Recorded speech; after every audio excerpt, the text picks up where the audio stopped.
The envelope was certified, which meant somebody paid extra to watch me sign for my own humiliation.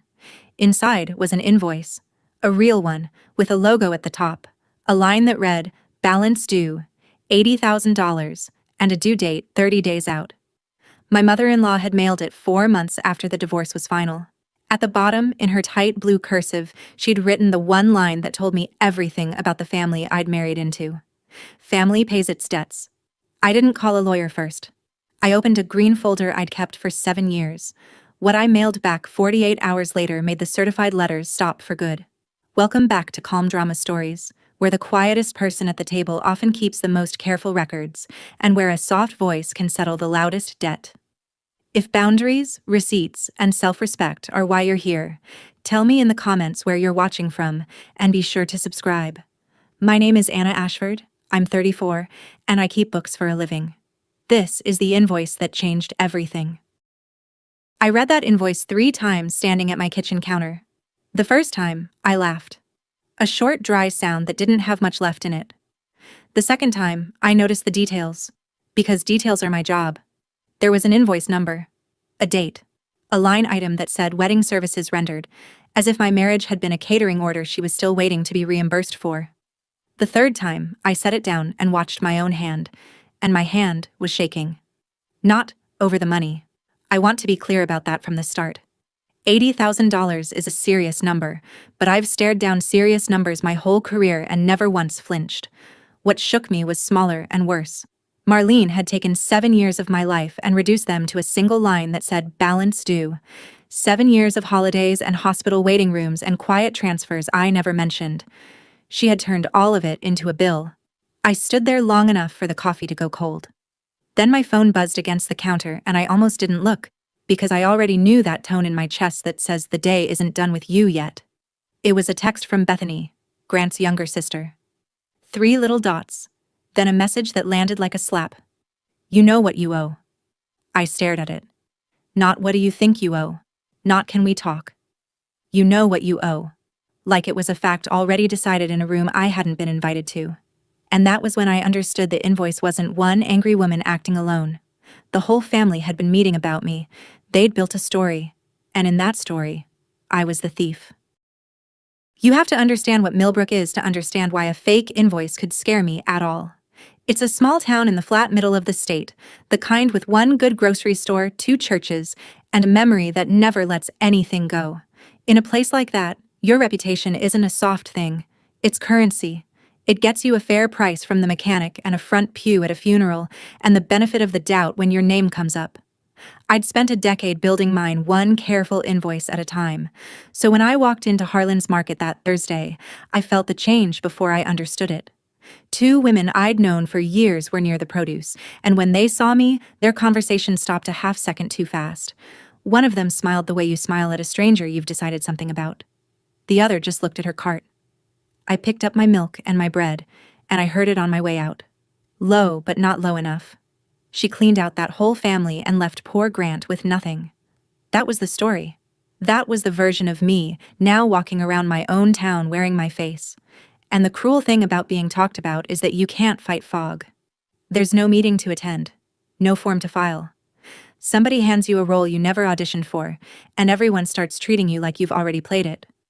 I got to my car and sat there with the groceries in my lap. I wasn't going to cry in the Harlan's parking lot, but I understood right then that Marlene hadn't sent me a bill. She'd sent me a verdict, and she'd mailed copies to the whole town. Here's the part the town's version left out. Before I was the woman who cleaned out the Voss family, I was the girl who counted every dollar because there weren't many to count. I grew up 30 miles from Millbrook, in a house where the heat got turned down in November and stayed down. My mother worked 2 jobs. My father was gone. I learned early that numbers don't lie and people do, and I decided I'd rather trust the numbers. I put myself through community college, then a bookkeeping certification, then the long, slow work of building a client list one small business at a time. By 24, I'd saved enough to buy a little 2-bedroom on Sycamore Street, on my own, with my own name on the deed. I was proud of that house in a way I don't have good words for. It was proof that a careful woman could build something no one could take. What I didn't see back then was that my greatest strength had a shadow. I fixed things. Quietly. When a client's books were a mess, I stayed late and made them right and never mentioned the hours. When someone I loved was drowning in a bill, I reached for my checkbook before they even finished the sentence. I kept receipts the way other people keep grudges, filed and dated, but I never once showed them to anyone. I told myself that was grace, that real generosity doesn't keep score.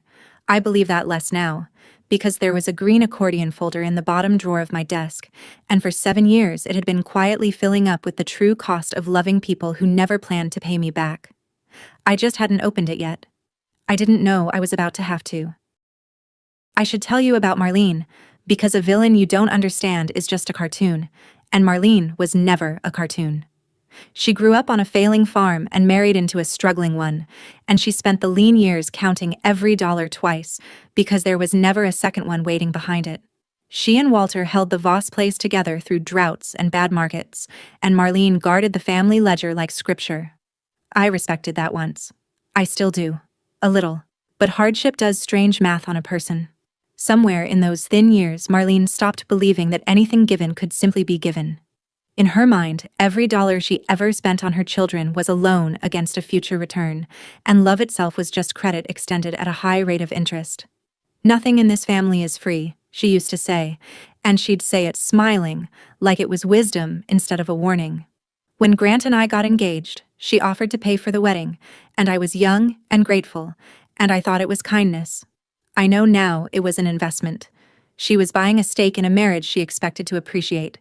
And at my own rehearsal dinner, glass in hand, she leaned close and said the thing I'd spend years trying to forget. "You married up, Anna. The least you can do is settle up." I laughed then, because I thought she was joking, and because everyone around us was laughing. She wasn't joking. She was reading me the terms. Marlene didn't hate me for being cruel or lazy or unfaithful. She hated me because her investment had failed, and in her ledger, a failed investment isn't a loss. It's a debt somebody still has to cover. And she'd already decided that somebody was me. People think a marriage ends over one big thing. Ours ended over 1,000 small ones, and almost all of them had dollar signs. Grant wasn't a monster. I want to be fair. Even now, he was gentle and funny and completely unable to sit in the same room as a problem. When his truck loan went underwater in our second year, I paid it off. $18,400, and I told myself it was what partners do.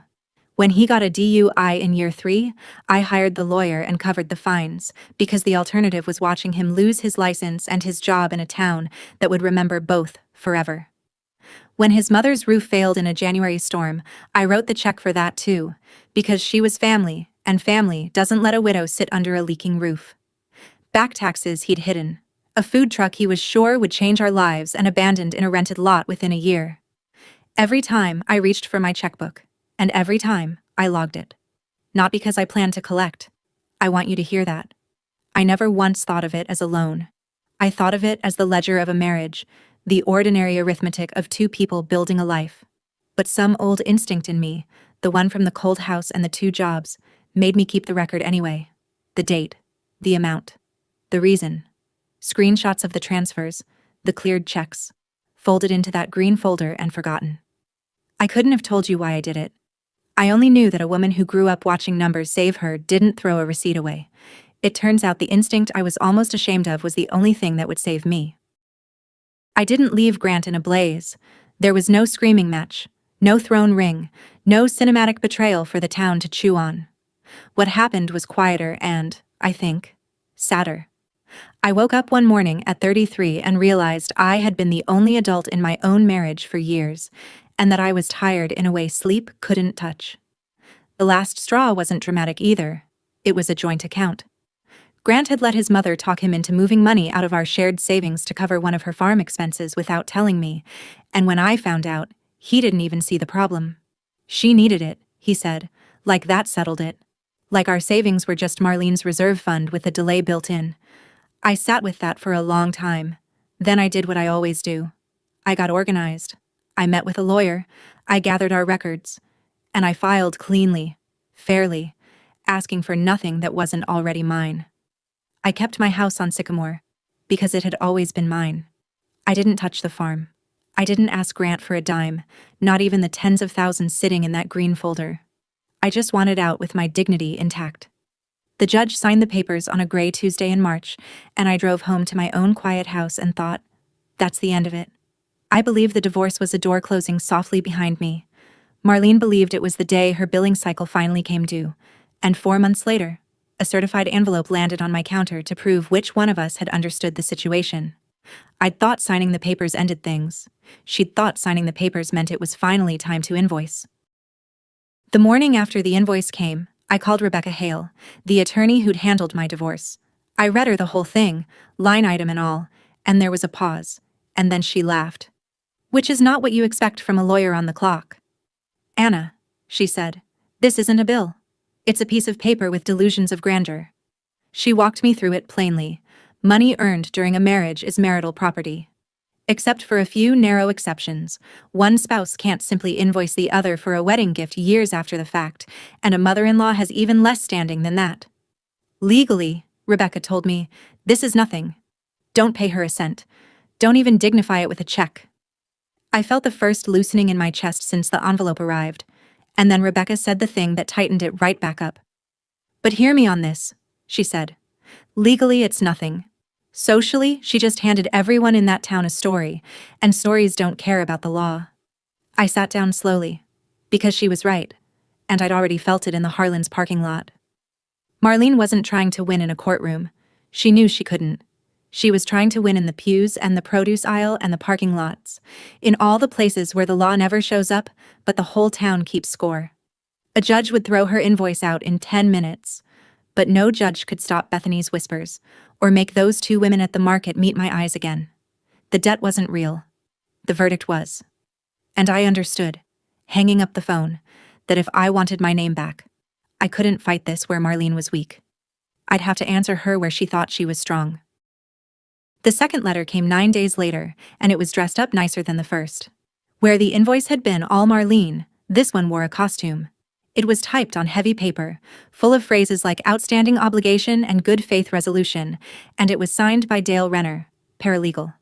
Dale is Marlene's cousin, a man who works the front desk at a law office 2 counties over and has spent his whole life wanting people to think he's a lawyer. The letter threatened small claims court. It suggested, in that oily, helpful tone, that the matter could instead be handled through community mediation at the church, where cooler heads might prevail. I read it twice and felt my stomach drop, not because it scared me legally, but because I saw the shape of the plan now. Marlene wasn't going to sue me. Dale's letter was theater, a prop designed to make the invoice look official enough that reasonable people would assume there must be something to it. And the mention of the church wasn't an accident. That was the real venue. They were going to pull the whole congregation into it, wrap the shakedown in the language of family and faith, and count on me being too proud or too tired to show up and defend myself. It was clever. I'll give Marlene that. She'd found the one arena where her weakness didn't matter and mine did, where a widow with a grievance beats an ex-wife with a deed every single time. Dale's signature sat at the bottom of the page like a smudge. I set the letter next to the invoice on my desk, 2 exhibits in a case being tried in a court with no rules, and I realized they weren't done building their story. They were about to give it a stage. Bethany did the part Marlene was too proud to do herself. She took it public. Not loudly, not in a way you could point to, but in the small poisoned ways a small town understands. She posted in the community group, the one the whole church uses to organize potlucks and prayer chains, something vague enough to deny and pointed enough to land. Praying for our family in a hard season. Some people take and never think about what they owe. Heartbreaking to watch. No names. She didn't need names. By that evening, 3 different people had texted me some version of everything okay, and one older woman I barely knew messaged to say she was so sorry for what I was going through, in a tone that made it clear which side of the story she'd already believed. I sat on my couch, and I felt the old heat rise up my neck, the urge to defend myself, to type out the whole truth in a long, furious post and hit send. I actually started writing it, paragraph after paragraph, every dollar, every year, every quiet check I'd written for people who were now calling me a thief. My thumb hovered over the button, and then I stopped, because I heard my own voice in my head, the one that's kept me steady my whole life. I don't argue with numbers, people, I thought. I show them the numbers. Bethany wanted a fight in the comments, A mud wrestle where the loudest and most wounded-sounding person wins. That was her weapon and her mother's. The public performance of grievance. It had never been mine. I deleted every word I'd written. Then I closed the app, and I opened the bottom drawer of my desk, and for the first time in years, I took out the green folder. I want to tell you about the choice I made that night, because it's the whole hinge of this story. I could have fought Marlene the way she was fighting me. I could have matched her whisper for whisper, posted my grievances against hers, and turned the whole town into an audience for a screaming match between two women it would never fully trust again. That's what she expected. That's what the trap was built for. But I've spent my life learning a simple truth about conflict. You don't beat someone by picking up their weapon. You beat them by using yours. Marlene's weapon was noise, shame, the fog of a story with no proof behind it. Mine was the opposite, and it always had been. Documentation. Cold, dated, undeniable fact. So I made a decision, sitting there with the green folder in my lap. I wasn't going to defend myself. Defending yourself sounds guilty. I was going to account for myself, which sounds like nothing until you see it done right. I picked up the phone and called Tom Beck, an accountant I've traded work with for years, a man as allergic to exaggeration as I am. I told him what I needed. I want a formal itemized statement, I said. Everything I ever paid on behalf of that family.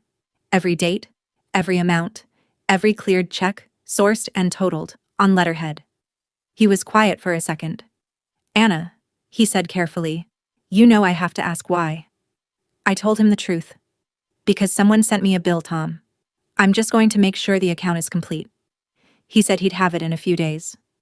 I hung up and looked at the folder, thick with 7 years I'd never let myself add up. I still didn't know the total. I was about to find out. Opening that folder was harder than I expected. It's a strange thing, to sit down and finally count what your kindness cost. I spread the contents across my dining room table under the good lamp, the way I do a client's shoebox of receipts, and I made myself go slow. There were bank statements with lines highlighted in yellow, printed confirmations of transfers, photocopies of cleared checks, front and back, the endorsements in Grant's loose hand and Marlene's tight one. There were notes I'd written to myself, just dates and amounts and a word or two of reason, in the shorthand only I can read. 7 years of it. I'd filed each piece the night I paid it and never looked at any of them again, and seeing them all together now was like meeting a version of myself I'd been trying not to know. She was so generous, that woman in the paperwork, and she was so quiet about it that the people she'd rescued had convinced themselves it never happened. I sorted the pages into stacks by year, then by person, my hands moving on their own the way they do when the work is familiar and the feeling underneath it isn't. Truck, lawyer, roof, taxes, food truck, tuition, funeral. Each stack a small monument to a time I'd decided love meant covering the difference. I was almost steady, almost in the clean, cold rhythm of the numbers, when I reached the bottom of the folder and found something I'd forgotten was there. A single sheet, older than the rest, tucked flat against the back so I hadn't seen it in years. My hand stopped. I pulled it out, and I read one line written in a hand that wasn't mine, and I had to sit all the way down on the dining room floor. The sheet was a receipt from the Millbrook feed store, 5 years old, soft at the folds. On the front was an ordinary list of fence supplies.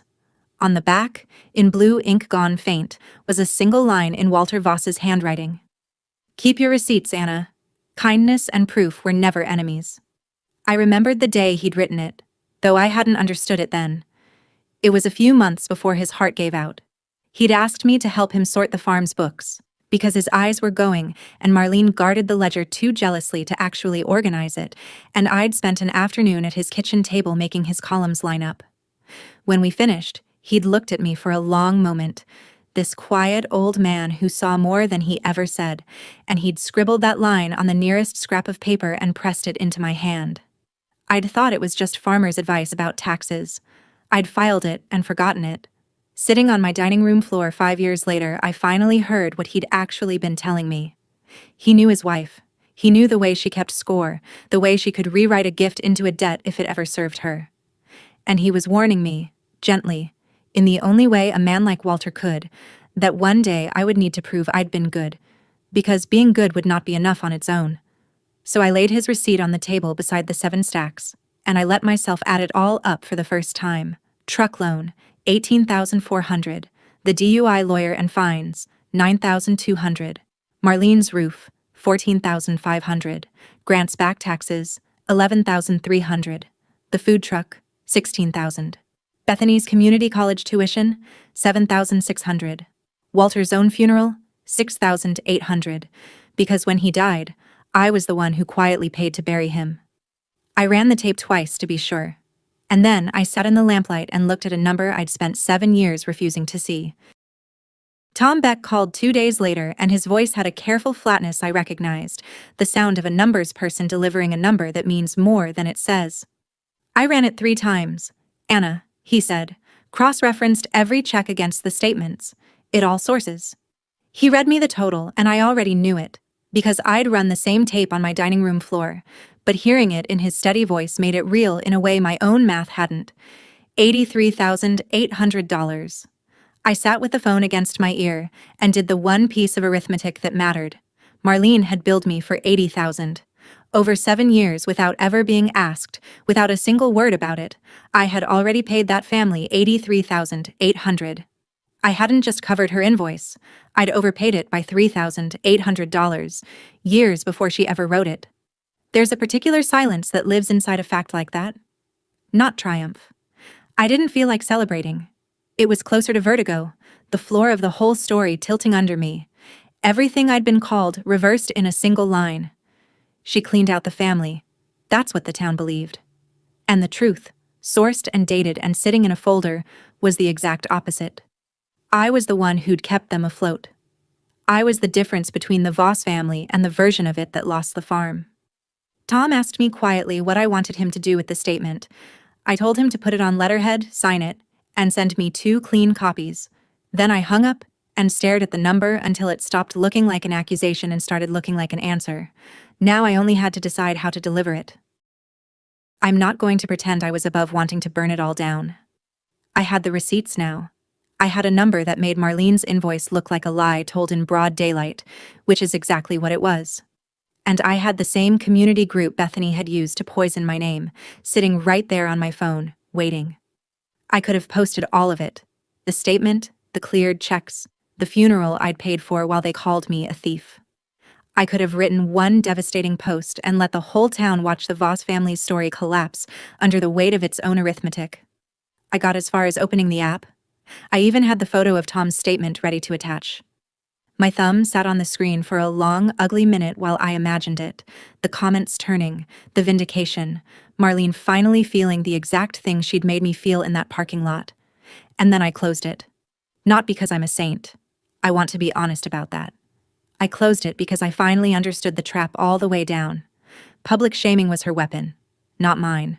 The second I posted, I became just another woman screaming her grievance into a town that would file both of us under messy and move on.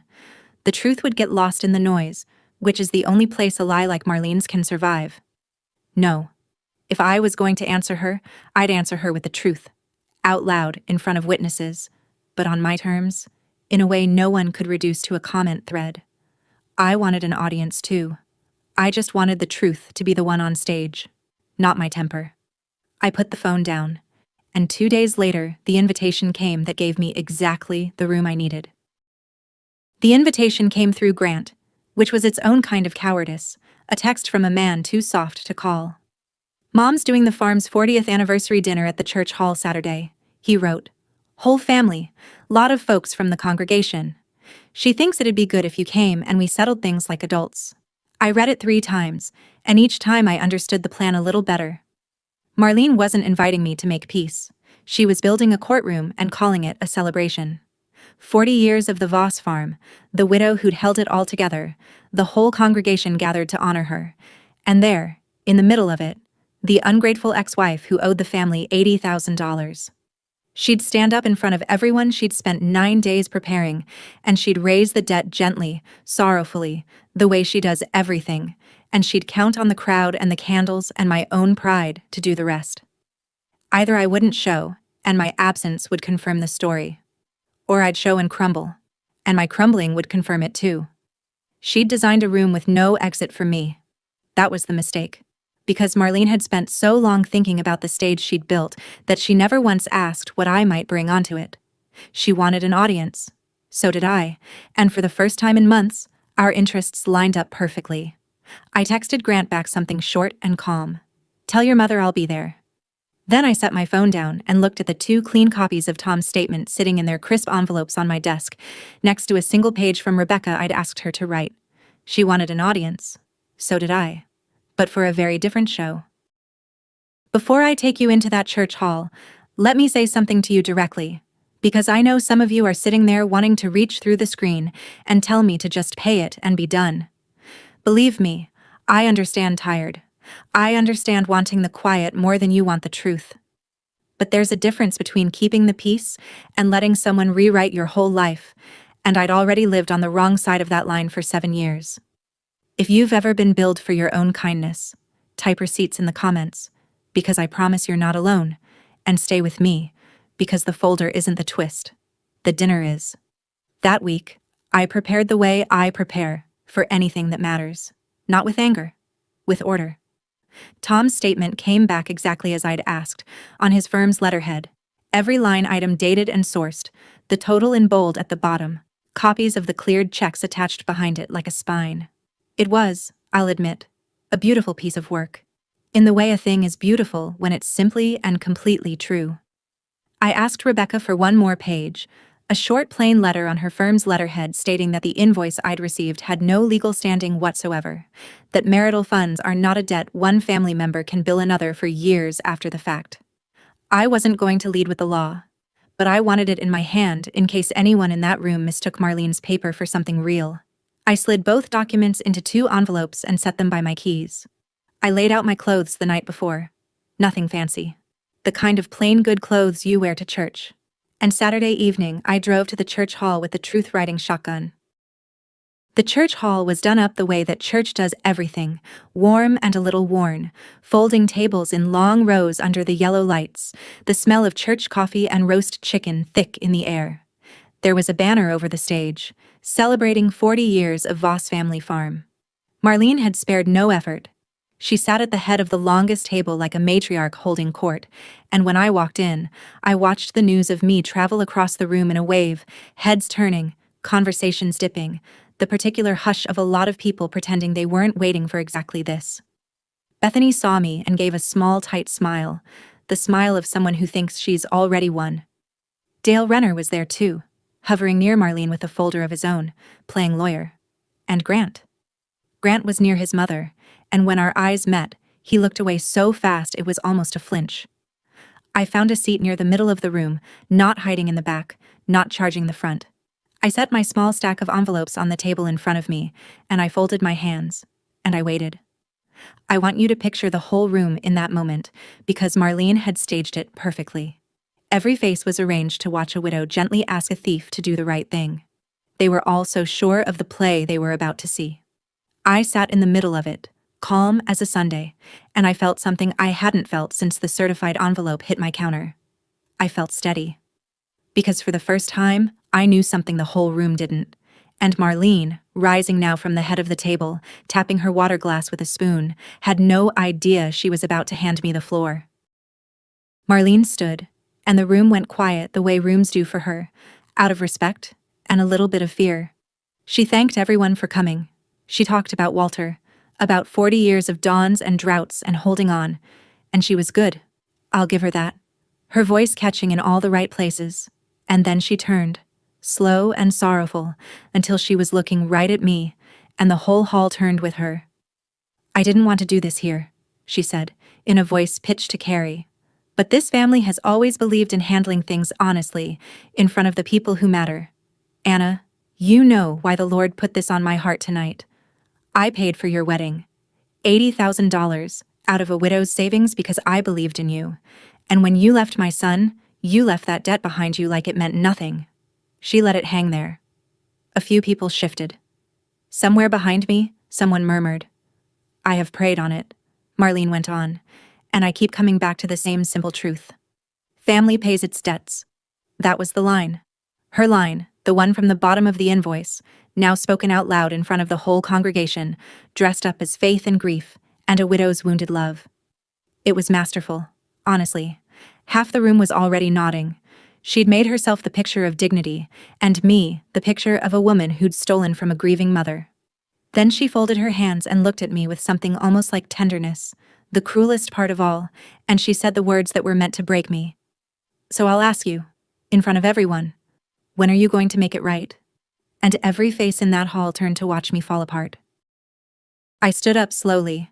Not fast, not defensive, just a woman getting to her feet in a quiet room.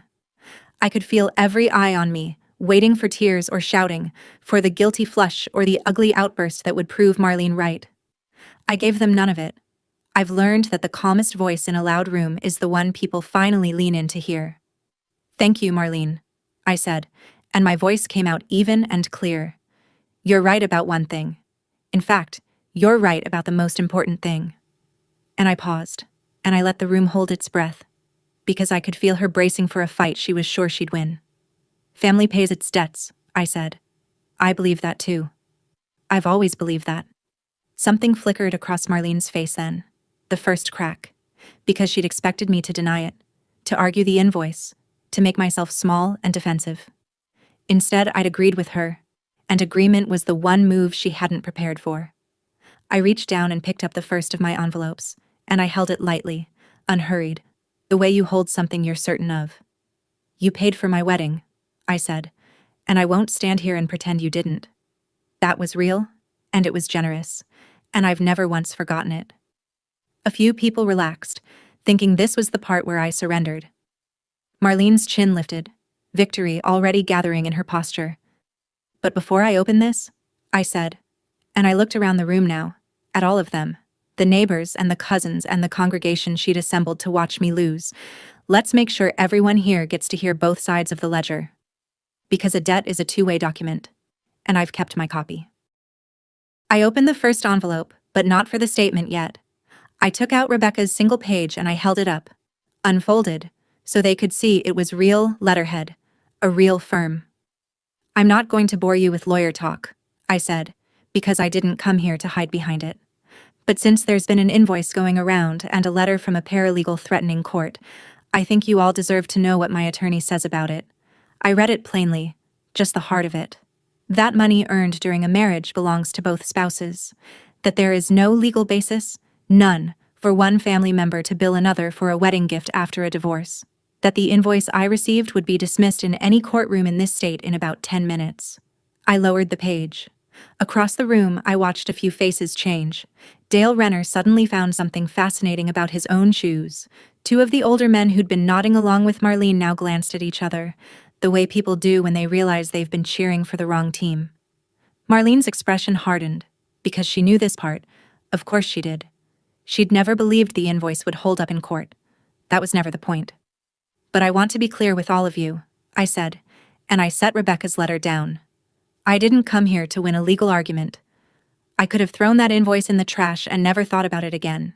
Marlene keeps talking about a debt, about setting things right, about what family owes. So let's actually do that. Let's settle the account. All of it." And I reached into the second envelope, and I took out Tom's statement, and the whole room went still. I unfolded Tom's statement and I read it out loud, slowly, one line at a time, the way you read a verdict. "I told you I keep books for a living," I said. "So when Marlene sent me a bill, I did what I always do. I made sure the account was complete. Here's everything I paid for this family over 7 years. Every dollar sourced, every check cleared, prepared and signed by a licensed accountant." And then I began. Grant's truck loan, when it went underwater. $18,400. I let it land, then went on. The lawyer and the fines, after his DUI. $9,200. I heard the first intake of breath somewhere to my left. Marlene's roof, the winter it failed. $14,500. That one turned heads, because half these people had sat under that roof. Grant's back taxes, the ones he hid. $11,300. The food truck. $16,000. With each number, a face in the room dropped, the story they'd walked in with quietly coming apart. Then I reached the line I'd been dreading and needing. "Bethany's tuition," I said, and I looked at her. "At the community college she finished. $7,600. Bethany went white. Her mouth opened and nothing came out because she was the one who'd written "Some people take and take," and now the whole room knew who'd paid for her degree. There was one line left. The hall had gone so quiet I could hear the coffee urn hissing at the back. Marlene was standing very still, her victory draining out of her posture inch by inch, and Grant had his eyes fixed on the table like a man watching his own house catch fire. "One more," I said, "and this is the one I need you all to hear." I looked down at the last line of Tom's statement, and then I looked up, because this one I didn't need to read off the page. "When Walter died," I said, and my voice stayed level even though his name still costs me something, "this family didn't have the money to bury him. I know that, because I'm the one who quietly paid for it. His funeral. $6,800. Somewhere in the room, a woman put her hand over her mouth. Marlene made a small sound, like the breath had been knocked out of her, because of everything on that page. This was the one she'd never counted on, the one she'd let herself forget. I gave the room a moment. Then I brought it home the only way a bookkeeper knows how. "So let's add it up," I said, "the way Marlene wants. Truck, lawyer, roof, taxes, food truck, tuition, funeral. $83,800. That's what I paid this family, without ever once sending a bill." I let the number sit in the air. And then, gentle as anything, I closed the account. "Marlene, you billed me for $80,000. Years before you ever wrote that invoice, I'd already paid $83,800. So by your own math, the one you keep preaching, family pays its debts. This family doesn't owe me an apology. It owes me $3,800. The silence after that was the loudest thing I've ever heard. Nobody moved. Bethany was staring at her lap. Grant had gone gray. And Marlene, who had built this whole room to watch me kneel, stood at the head of her own celebration with her mouth working and no sound coming out, until something behind her eyes finally broke, and she reached for the edge of the table and she began to come apart. Marlene's composure went all at once, the way a dam doesn't leak before it breaks. "How dare you?" she said, and it came out low and shaking, then climbed. "How dare you stand up in my family's celebration and humiliate me like this?" Her hand slapped the table. "This is private. This is family business. You have no right." But the room wasn't with her anymore, and she could feel it, and that was what undid her. The more she raised her voice, the more the hall tilted toward me, because everyone there had just watched the widow's grief turn out to be a bill, and the thief turn out to be the woman who'd buried her husband. She turned on the congregation, wild now. "You're going to believe her? A woman who abandoned my son?" She twisted paper. She made it sound good. That's what her kind does. Her kind. The words hung there, ugly, and I watched two families' worth of neighbors quietly decide they'd heard enough. And then, into the middle of his mother's unraveling, Grant finally spoke. "Mom," he said, barely above a whisper. "Mom, stop." He stood, and he wouldn't look at her, and he wouldn't quite look at me either. "She's right," he said. "It's all true. Every dollar. Anna paid for all of it." The room heard him. Marlene heard him, and it hit her harder than anything I'd said, her own son confirming the account in front of everyone. Grant turned to me then, and for 1 second I saw the man I'd married, the gentle one, the one who was never cruel, only weak. "You never should have had to carry any of that," he said, quiet and true, and 5 years too late. And I'll be honest with you, it landed. Something in me ached at it. But I noticed what he did next, or rather, what he didn't do. He didn't come stand beside me. He didn't take the weight off his mother's story with his own body. He said his true thing, and then he sat back down, and he let me stand there alone, exactly the way he always had. I didn't raise my voice. That's the part I'm proudest of, if I'm allowed to be proud of anything from that night. Marlene was still standing there, chest heaving, waiting for me to match her, to give the room the screaming match that would let her cast us both as hysterical women and walk away a martyr. I wasn't going to give her that. I folded Tom's statement, slow and neat, the way I fold anything I'm finished with. Then I picked it up, walked the few steps to the head of the table, and set it down gently in front of her, next to her untouched plate. "You can keep the invoice, Marlene," I said, and my voice was so quiet the whole room had to still itself to hear it. "Consider it paid. With interest I never charged you." She stared at the statement like it was a live thing. Family pays its debts, I said. I heard you the first time, and the second, and every time you've said it these last 4 months. So I've paid mine. Every dollar. Years before you asked. Yours is settled. I'm not asking you for the 3,800. I don't want it. I never wanted any of it back. I only wanted you to stop telling this town I stole from you, when the truth is, I'm the reason you still have a roof, and a farm, and a daughter with a diploma. For one long moment she just looked at me, and I watched her reach for the old power, the volume, the widow's authority that had run this family for 20 years, and find that it wasn't there anymore. Then she cracked. "Get out," she screamed, and her voice broke clean in half on the word. "Get out of my family's hall. Get out. Get out." She was shaking, both hands flat on the table, the coffee cups jumping with the force of it, a woman shouting into a room that had already left her. And I stood in the middle of all that noise, and I didn't say another word, because I didn't need to. Mine had already been said. Hers never rose above a scream again. I turned to go, and that's when the room told me everything I needed to know.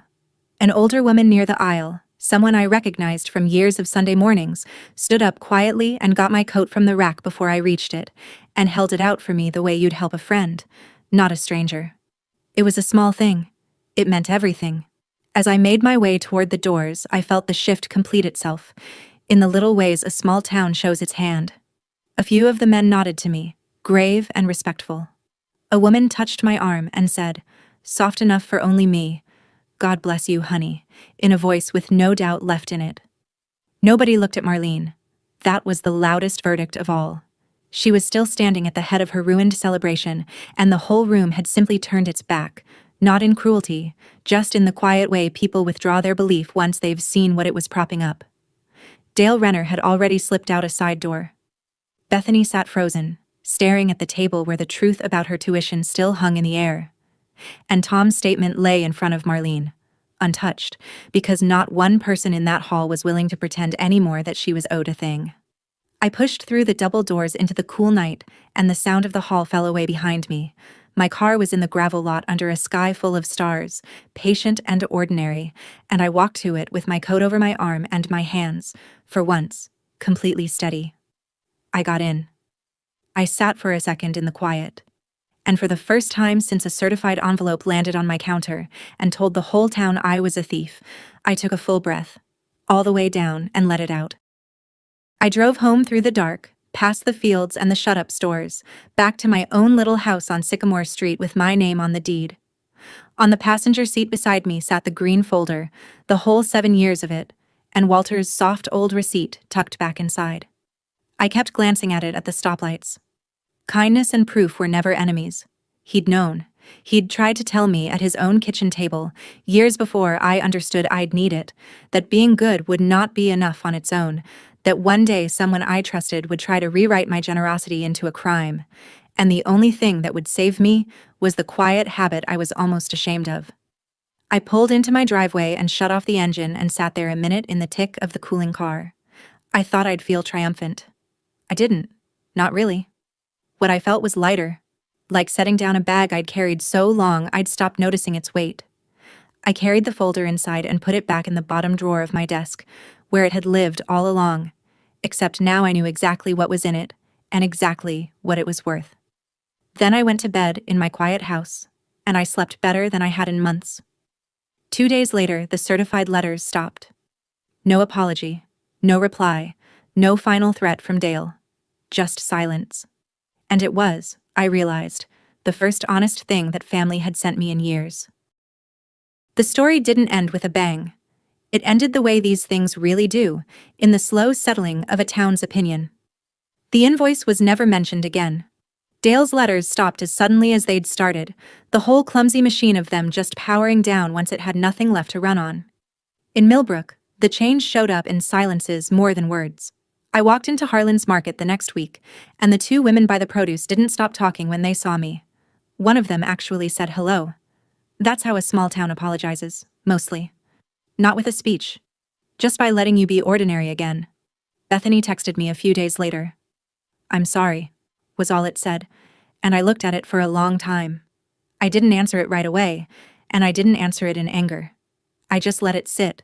The way you let a thing sit when you're not sure yet what it's worth. And eventually, I put my phone down and left it there. Some accounts you close, and some you just stop paying into. Grant surprised me. A week after the dinner, an envelope came, and inside was a check for $3,800, the exact difference, written in his loose, familiar hand. No note. I understood it for what it was, the closest that gentle, weak man could come to standing beside me. I never cashed it. Instead, I did something I can't fully explain. I put the check in a little frame next to Walter's feed store receipt, and I hung the two of them over my desk, the debt and the proof, the kindness and the record. And I left the green folder in the drawer below, closed now, finally settled. Here's what those 7 years and that one loud night taught me, and it's the only advice I'll leave you with. Kindness isn't a loan and self-respect isn't a bill, but the day you stop keeping proof of your own worth is the day you hand someone else the pen to write your total. That's how one invoice settled 7 years of silence, a green folder, a dinner, a number that spoke for itself. If you've ever paid for a family that forgot to count, tell me one thing you'd finally put on your own itemized list, right there in the comments. Share this with someone who needs the reminder that receipts and love were never enemies. And subscribe to Calm Drama Stories. Keep your receipts. I'll see you in the next one.